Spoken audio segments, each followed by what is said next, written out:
Hello world, alright, here we go. This is going to be part 7 of my LP record collection, and we are now halfway through the S's.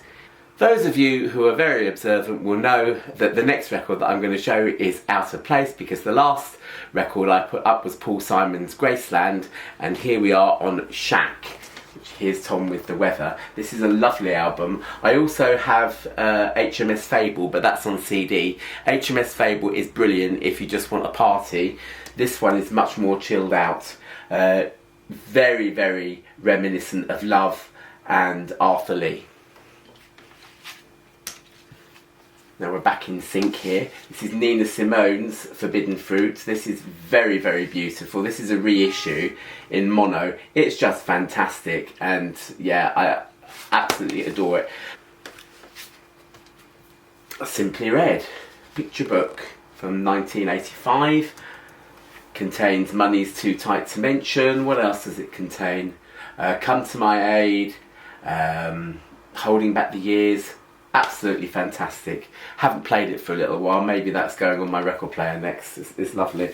As this one, it's Simply Red's Men and Women, which is also equally stunning, and it has on it, what are we looking at? The Right Thing, Infidelity, and Every Time We Say Goodbye, which are worth buying. This album for alone. It's really good, lovely. This is a modern album that is absolutely stunning. It's a white vinyl pressing of Troye Sivan's Bloom album. Extremely good, love it. Extremely good. Little duet from Ariana Grande there, but you know, this is a real feel-good album, just absolutely great. Back to the 80s now, Sly and Robbie, Rhythm Killer. That is an original LP sticker on there with a barcode on it. It hasn't got the price on it, unfortunately. But this, I think, was 1987. Sly and Robbie did a lot of work with Grace Jones, so if you like Grace Jones' stuff, you'll probably like this. Next up then is an introduction to Elliott Smith. I've got this album, I haven't really played it that much. It's nice, but really you don't want to be listening to compilations when Elliott Smith is concerned. Just get his album Either Or. There's a song on there called Say Yes, which I did a cover of many years ago. Might put a link to that in the description. It probably needs a few more views, but yeah, it's brilliant. It's just lovely. But yeah, he's a bloke that's sadly missed. If you don't know Elliott Smith, if you know the film Good Will Hunting, there's a huge amount of his music on there. It's very soft, almost reminds me of sort of Art Garfunkel on a down day, but yeah, very, very beautiful. One of those to listen to when you're happy being miserable. This is Sam Smith in The Lonely Hour. This is the basic version of it. This is something that I'm really annoyed about now with modern singers, because they don't seem to just be able to release an album and then be done with it and move on to the next one. This is not a very good pressing. I've scoured the lengths of HMV at the time, trying to find a good pressing, taking it back and getting a new one and waiting 2 weeks for them to replace it and that sort of thing, and it always comes back in the same condition. Particularly the last track on side 1, Like I Can, is just, it's so badly cut. And that's all I can say, is that it is just really badly cut. It sounds like there's a layer of smudge and sulch, and it doesn't matter how much you clean the album, it's there. And even playing it on Apple Music, I can still, possibly because I'm so used to this, but I can still feel like it's there then. So what else are we looking for? So yeah, this is what I'm annoyed about. As I said, Sam Smith released In the Lonely Hour, and then there are a number of deluxe editions that came on a few months later. This is the Drowning Shadows edition. which is still not perfect. It's slightly better than this, but it's still not perfect. And again, I had to take this back because it had scratches on it, and this is where some young spotty teenager working in HMV said, "You can't expect it to be perfect." And I said, yes you can. Yes you can, because back in the day when all there was vinyl, you got perfect pressings most of the time, and if there was something wrong with it, then they took it back and replaced it. So yeah, I had to sort of haggle with this, and this is still not perfect. It's got what looks like a warp on one side, and it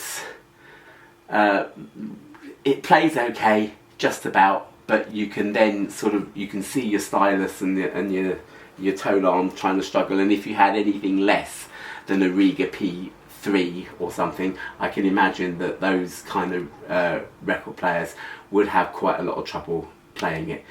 Don't buy this if you've got a Crosley.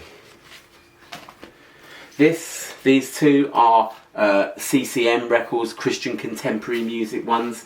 Don't really get along very well with Christian contemporary music, it's too nauseating, but this guy Adrian Snell, back in the 80s, produced two beautiful albums, and I'm glad to say I have them both. This is Alpha and Omega, which is very good, and then this one, which is about the Holocaust. So it's one of these that you absolutely, you need your tissues by you, and you know, perhaps turn it off, pause it, take a break, then put it on again. But this Song of an Exile is the most beautiful album, really, really beautiful. It's very 80s. Very 80s. You'll recognise that there are loads of things connected up with MIDI leads and sort of twinkly 80s style Rhodes pianos and that sort of thing on there. But it's so beautiful.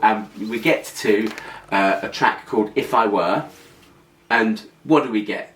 A fantastic saxophone, very, very beautiful solo going on for 2 or 3 minutes, and it will absolutely put lumps in your throat. It is just the most amazing finale to an album.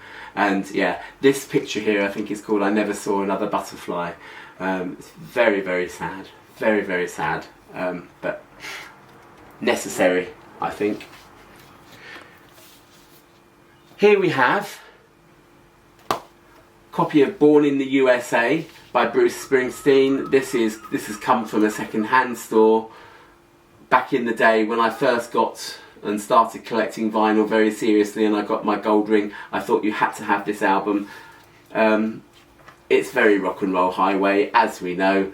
£6.24 from RM Records, so that'll have been an independent record store, because if this was 1980, when was this, 84, something like that? Yeah, 84. Records were not in the sort of mainstream record stores, the R Prices and Woolworths and stuff. You'd have got that for £5.49, something like that. So yeah, £6.24. I'll look that up on the inflation calculator later. This is Numbers, it's a 12-inch soft sale. This is Stereophonics. You've got to go there to come back. Let's just see how. Yeah, I'm all right with my filming. Yeah, very, very good. That's an original pressing there.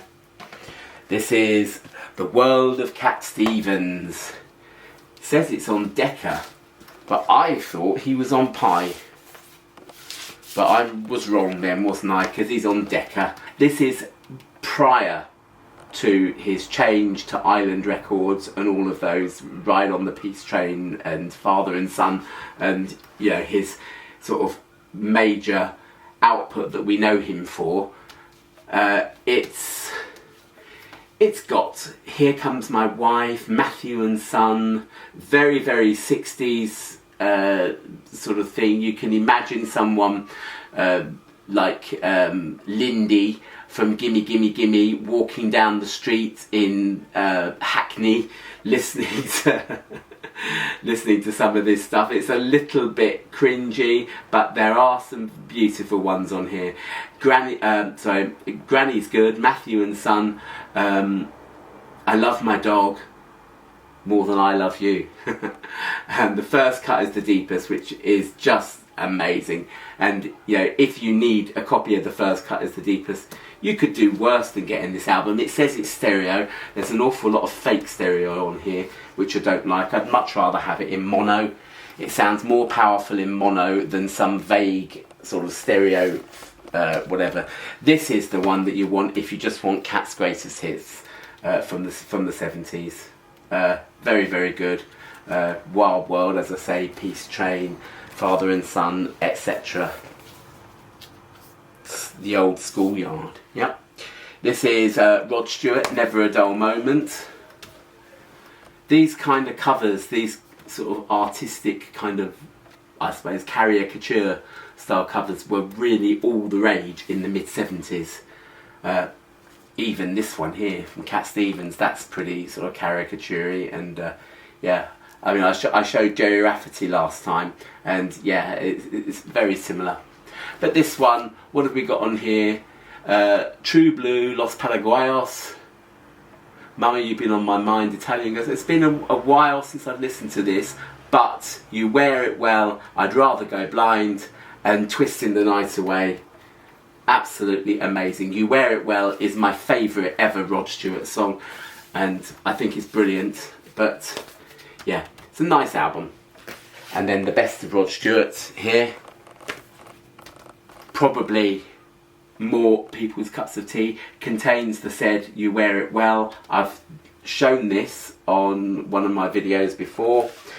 I went to Southampton on a slightly fruitless trip to see the Queen record player because they had it in an audio tee there, and ended up having to travel miles and miles. Even out of, once I got to Southampton, had to get on a tiny choo-choo bang train to get to this shop, and they were nearly closing, and out of pity they let me listen to a P10, and I bought this album there and they played it to me, so that was nice of them.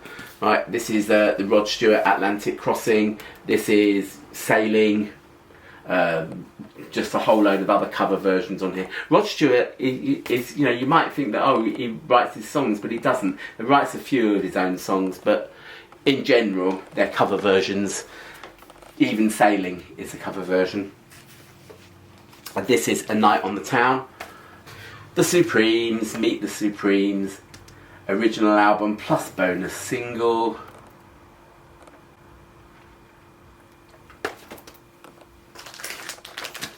And then a nice, this one here is not particularly, or doesn't contain particularly well-known numbers of theirs if all you have, like me, is a casual knowledge of Diana Ross and the Supremes. But this one here is the number ones. It's a reissue, music on vinyl reissue, 180 gram audiophile vinyl pressing, whatever, contains all their number ones on it. The 80s were a time of a genre of music. I've just recently heard it be called sophisti-pop, but think Sade, think also bands like Dire Straits. Generally, sophisti-pop meant very, very boring. I'm sorry, I appreciate Mark Knopfler's craft as a guitarist, but I don't appreciate them as songwriters. I do not appreciate them going on for 7 years with their songs. Similarly, Sade, beautiful couple of singles, but as I said in my previous video, if she goes any slower, she will stop. Swing Out Sister and Curiosity Killed the Cat, which were also pretty sophisti for the 80s at the time, I think were better just because they had a bit of life to them. But yeah, you'd find yourself in a central London wine bar after you've done your job in the city with your Filofax, you know, at your investment bank firm, and you'd be having Beaujolais wine and listening to Swing Out Sister, and yeah, This is a lovely album. It's nice, you know. I don't want to sort of diss it too much. It's nice, very memorable, very punchy. The song Breakout with those lovely brass section, brilliant. It's just a shame that it got lumped in so much with all the other dross that was around at the time. I've done a whole lecture on this David Sylvian Brilliant Trees thing. I would encourage anybody to actually listen to it. It's quite long, but I do recommend it because this is just so beautiful. And there's a song on here called Red Guitar, which I talk about in particular on the video. It mentions a book called The Devil in the Flesh by Raymond Radiguet from 1923, and I'm reading it now. David Sylvian's Secrets of the Beehive.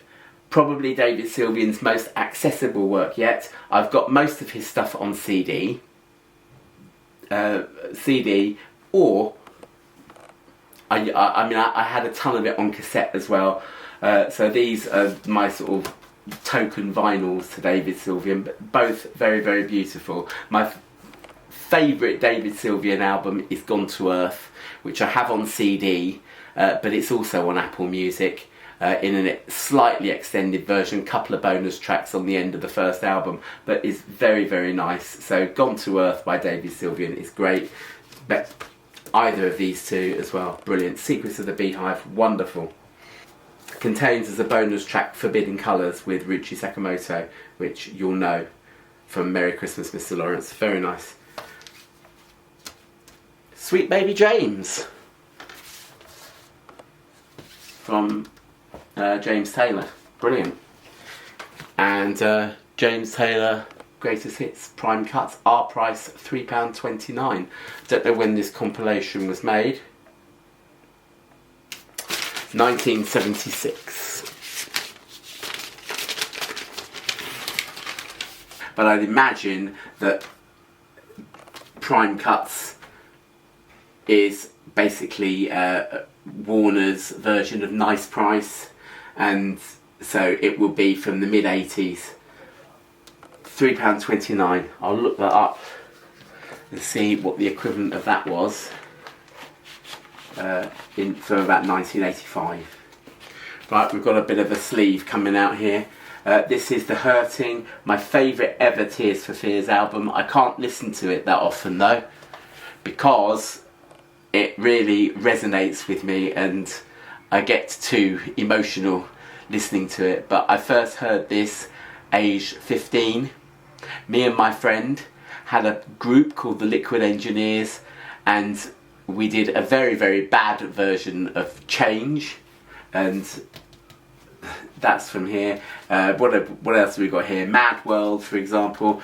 Now, no matter how sort of difficult the subject matter is on this record, Mad World, for example, just doesn't even begin to scrape the turns of morosity that Christmas number one, I think it's Christmas number one in 2003, something like that, and that was just so dull and dreary, and you know, obviously this is not. If you need to know Mad World, come to the original Tears for Fears on the Hurting album.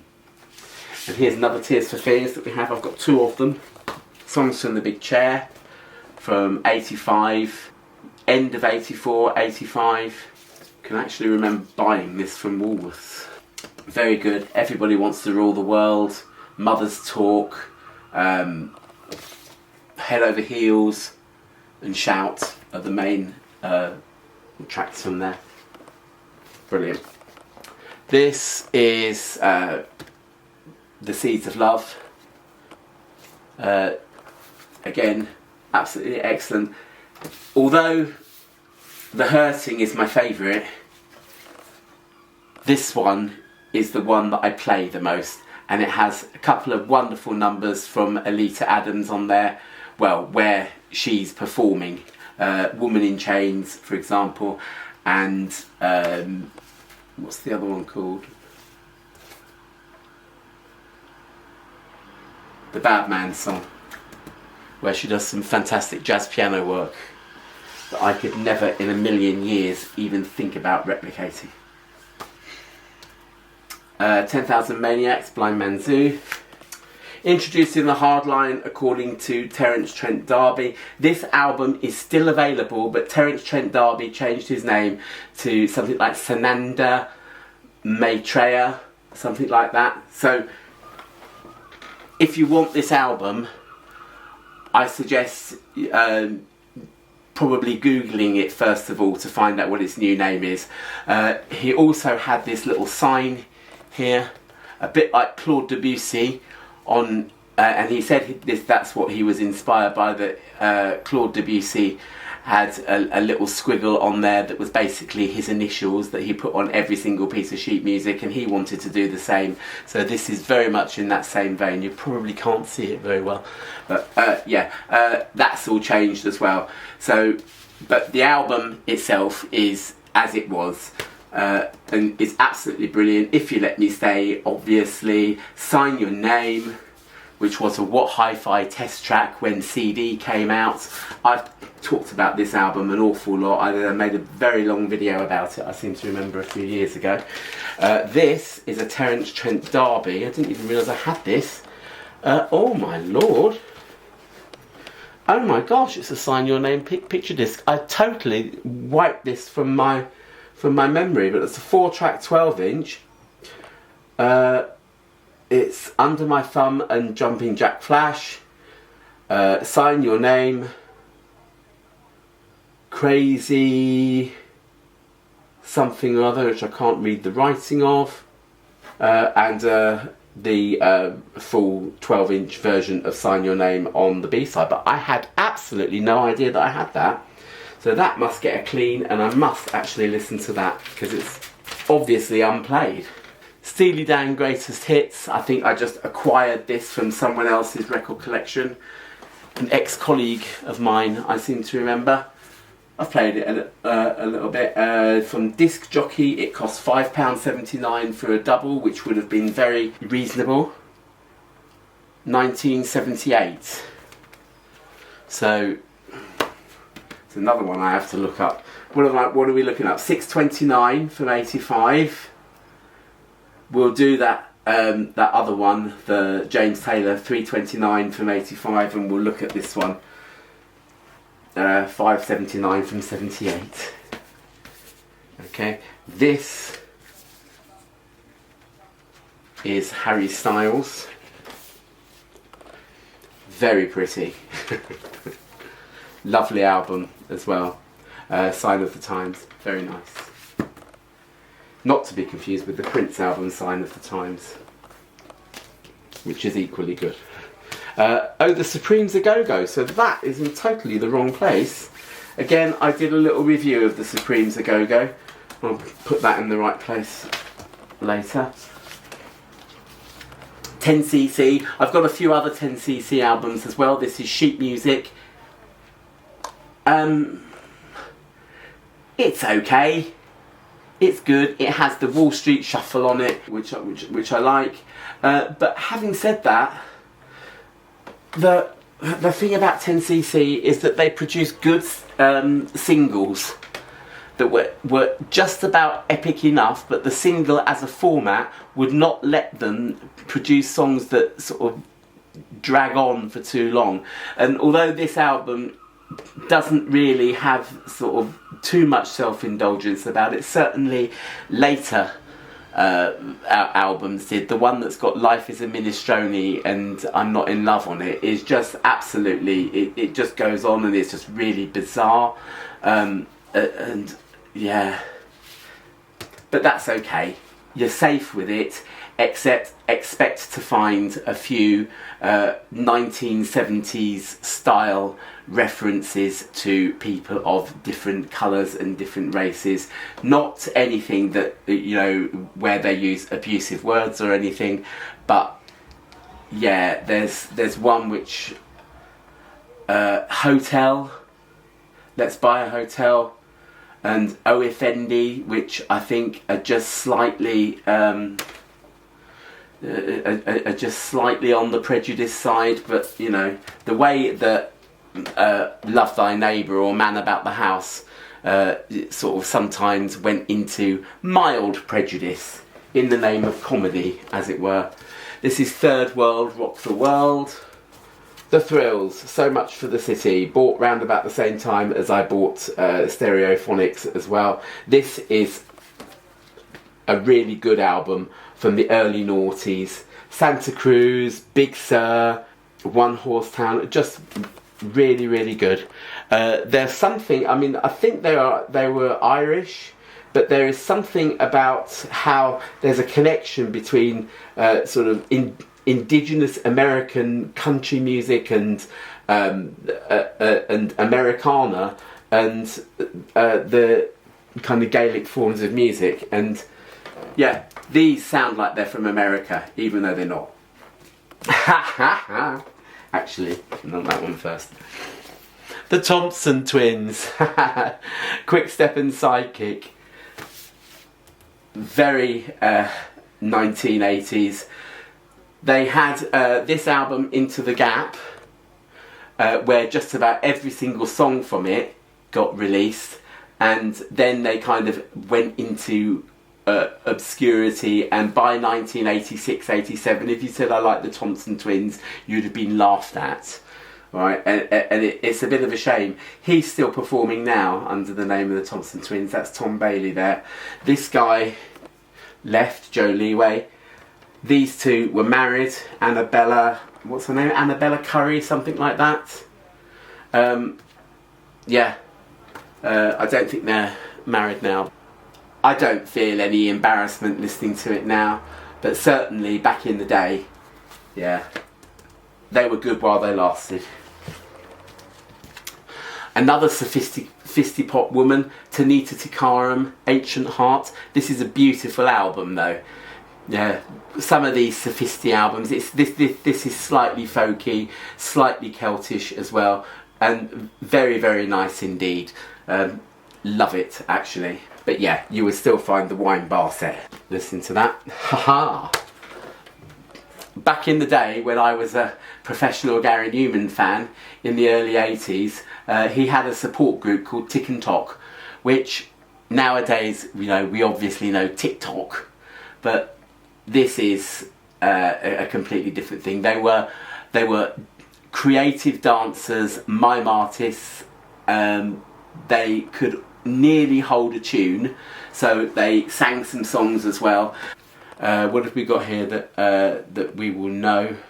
A Child with the Ghost was a cover of Gary Newman's song on his Berserker album, and Higher Ground is also a particularly well-known cover version of Stevie Wonder's song. But yeah, that would have been from about 83. Someone scratched off the price, which is annoying. And finally, for the teas, Toto. I did say I would look up some of those prices. Let's do so. Right, the Bank of England inflation calculator. So we were going to look at 6.29 in 1984. Accept the cookies. Who else gets really annoyed at being asked to accept the cookies every 5 minutes? Alright, £1 in 1984. In May 23, it's worth £3.10. Alright, so £6.29 for Bruce Springsteen from an independent store would be 3.1 multiplied by 6.29. It's 19.499. So £19.50 essentially. 20 quid. Then we're going to go to, I said 1985 for the £3.29. So a pound was then in 1985 worth £2.94. So 2.94 multiplied by 3.29. It's 9.6726. That's never right. Yes, it would be, because it was a nice price kind of thing. So yeah, £3.29 was quite significantly below the asking price for a chart album. And what was the other one? 5. This is the Steely Dan jobby, isn't it? Harry Styles. 5.79. Okay, 1978. So a pound in 1978, £5.19. So 5.79 times 5.19. It's 30.0501. Yeah, but that was a double album. So £30 is, again, it's quite reasonable when you consider that nowadays, with our cost of living crisis and everything else that we're going through, a single album is about 30 quid. So, or pushing on 30 quid. So that's not too bad for a double album back in the day. Alright, I will leave it there, folks. Remember to like, subscribe, share if you dare, consider a thanks by clicking the heart down below if you wish to. Alright, and I will see you back in the next video. See ya, bye. Awful lot of editing going on there.